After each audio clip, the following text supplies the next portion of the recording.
The land that we live on today is arguably the safest to live on in the world. There's reason for this. Engineers, scientists, soldiers, policymakers all together collaboratively create what's known as our military. Today I want to discuss with you the specifics of spending on our military and the preparedness that it takes. My three main points will be: what are the levels and trends that our military spending takes place right now, and what are the inefficiencies? Second is there an effect on the quality of life on American citizens like you and I, and like specifically involving military spending? And third, what are the current threats to our nation, and do we need to increase or decrease military spending?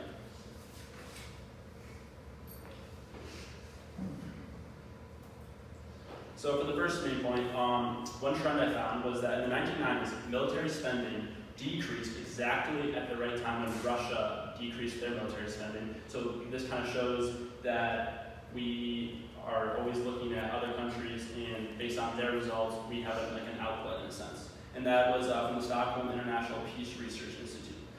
An example of, in terms of the level of our military spending, we are the military spending at the global level, we are 30% of it. That was very intriguing to me.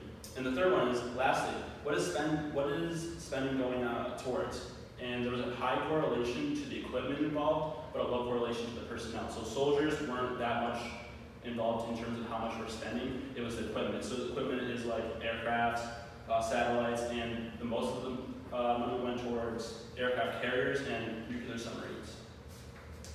So we all know we need to have a safe country. However, is there a cost to our quality of life in terms of benefits by how much we spend on the military? And I found that there was a lot of scholars when I was doing my research that said that there's an argument that there could be a quality of life issue if you put it into scenarios where we could take money from military funding and then put it into other things. And these things could be like Social Security, Medicaid, daycare, housing subsidies. And evidence from the National Association of Social Workers found that the elimination of one aircraft carrier, which is pretty much around $3 billion, could have covered the 1971 Detroit City deficit. And also found that the elimination of one B-1 bomber, which is around $40 million, could have covered the 1971 Philadelphia deficit.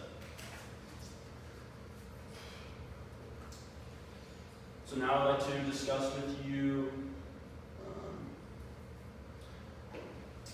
lastly, the strongest influence that I found to affect our military spending.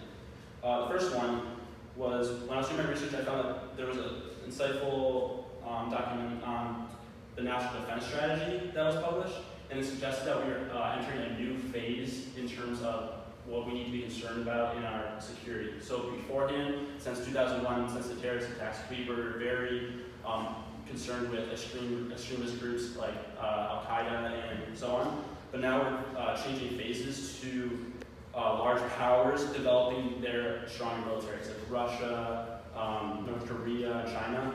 That's what they're arguing we're starting to get into. Another strong influence I found was that our European allies are over time decreasing their amount of funding, and so things like NATO, Donald Trump said it's obsolete because they're decreasing their military funding, so we have to make up for it and increase ours. And the last one was the National Defense Strategy wants to continue down the path for decades prior, like we have been doing, the superiority of being the strongest military in the world, but there's an effect to this. Since we're so high, countries like Russia, China, North Korea, they want to increase their military so they can be at par with ours. So over time, we kind of created this like long-term arms race that we developed, and now we have to kind of keep ourselves at this high level so we can counteract what they're doing.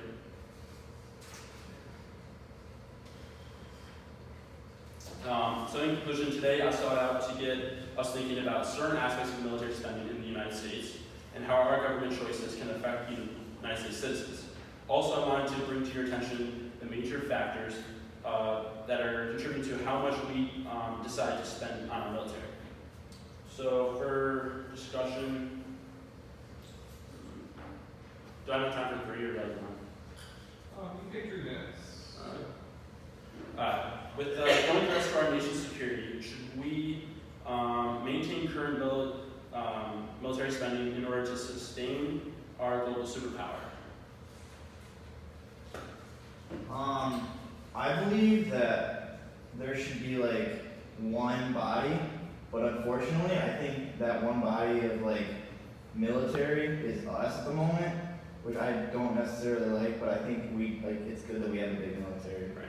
And I guess also part of the reason why I brought this up is because, like I said, we have kind of developed this problem where we've been so strong compared to everyone else that other countries almost don't feel safe.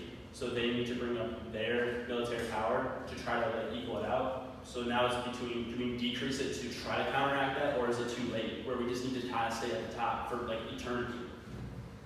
I think it's interesting because you can kind of see a shift in what we see as a threat anymore. Like, we don't really see a specific country necessarily as a threat anymore, maybe minus like North Korea and Russia and stuff, but that's just nuclear powers. But like, now we see like more ideologies as threats, like terrorism and things like that. It's more cyber web, as a threat. So it's like shifting the military, threat from, just guns and bombs to maybe like more tech and things like that. So kind of about what he says, talking about like how there's like different terrorist stuff, like groups going on now. I kind of like the way our government is funded now towards the military actions because we basically wiped out ISIS, with that military funding. So I say keep it or raise it. I think we should storm the military. I feel like the U.S. military should focus on the U.S. military instead of like handing out to other countries. Because I know that since we are a superpower, we're kind of like the older brother that will help out the smaller countries. Right, and I think in some ways I agree with we should always try to focus on our problems, but what I found is the problems, in a sense, we're always gonna have local problems like school shootings or obviously terrorist attacks that happen within our country, but at this point in time, it's global problems now. Now we have to worry about North Korea working with whoever they're working with to develop nuclear weapons of mass destruction that could destroy whole cities. I guess. Nathan, do you mind if I ask this question? Yeah. With about 30 seconds left. You mentioned quality of life related to spending on kind of domestic welfare programs, et cetera. I wonder, in your research, did you see any comparisons to national security in terms of things like nuclear energy infrastructure, like the use nuclear fuel on site at reactors, and it's not like the advised place where we don't have storage space for it. Did you encounter that at all in research? You mean what we're supposed to do with it? Right.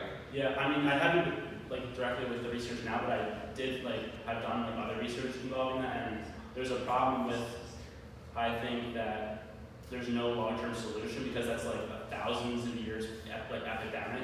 But my chemistry professor was trying to state that we put billions of dollars into facilities that are supposed to incorporate putting that fuel for the long term. So I think as a country, with that issue and even our military and what we're doing now, I think we do have these long-term solutions. But I think with the third one, should the public opinion have a say? I don't know if they even, I kind of argue we should have limited say because we don't know all the facts that higher up agencies are dealing with, especially with classified information and stuff like that. So I think the higher order should try to, as long as it's not corrupt, like North Korea, 50% of their GDP almost sometimes will go to their military spending. Ours is 3%, yet it's $800 billion, but it's 3%. Our country isn't taking half of our taxes and putting it into tanks and stuff. So. Cool. All right. Thanks.